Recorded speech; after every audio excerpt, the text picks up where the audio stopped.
Asalaamu calaykum waraxmatullaahi tacaala wabarakaatuh. Kulan wanaagsan dhammaantiin. Maanta halkan waxaan kugu soo jeedin doonaa muuqaal ka xiiso badan muuqaaladan hore u soo dhignay. Muuqaalkan wax badan ayuu ka bedelan yahay muuqaaladii hore. Muuqaalkan maanta waxaan uga hadli doonaa nin xitaa adiga maanta haddii aad maqasho ama thumbnailkaad muuqaalkan haddii aad soo aragtay aad la yaabaysid.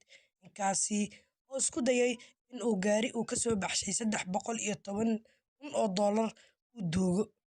Sababta uu u duugay iyo waxa uu ka rabayna muuqaalka haddii aad dhammaystiratid waad ogaan doontaa. Fadlan muuqaalka intaanan u sii guda gelin waxaan ka codsanayaa inaad muuqaalka like saartid, sidoo kalena haddii aadan horey aad u subscribe garaysid, sidoo kalena asxaabtaada aad ku share garaysid muuqaalkana aad dhammaystiratid. Okay, ninkan lagu magacaabo Count Scarpa waa 62 jir u dhashtay waddanka Brazil, waana billionaire. Waxa lacagtiisa lagu qiyaasaa inay u dhaxayso 1 ilaa 15 bilyan. Waad qiyaasi kartaa qof 1 bilyan iyo billionaire ba ah lacagtiisa siduu uga tumanayo ama ugu raaxaysanayo. Balse haddii aynu nahnay bini'aadan ama muslim, haddii aynu nahnay bini'aadanka, haddii aan ka qaybta muslimiinta haddii aynu ka nahnay, waa in lacagtaasi haddii aanan wax uga baahnayn inaan nafteena ku maareyno.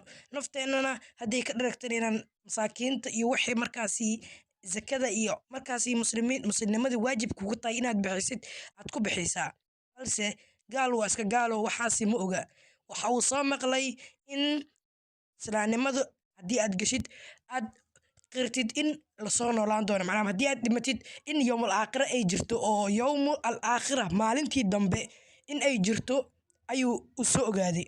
Muuse soo ogaanine waa siduu iska dhaadhacshay islaamnimada. Islaamnimo ma uusan gelin, balse wuxuu soo ogaaday islaamnimadaas in ay ku jirto waxa la yiraahdo yawmul aakhira. Wal ciyaadu billah, ilaahay aan ka magan galnay.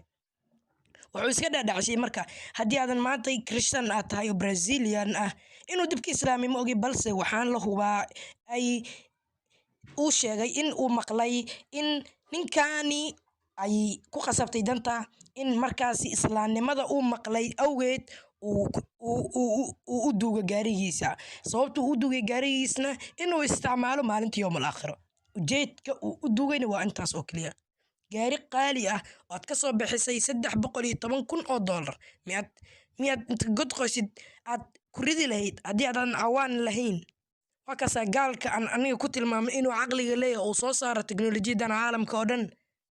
Wardee teknolojiyadan caalamka saaran oo dhan muslim baa soo hindisay. Muslim asalkiisa ayay ka imaatay, balse wax yar ayay saynis ahaan ay u adeegsadeen mooye waa isla wixii ay islaamku isticmaali jireen. Gaal caqli inuusan lahayn waxaa ku cadaynayso sidan. Waa nin billionaire ah, lacagta intaasna haysta.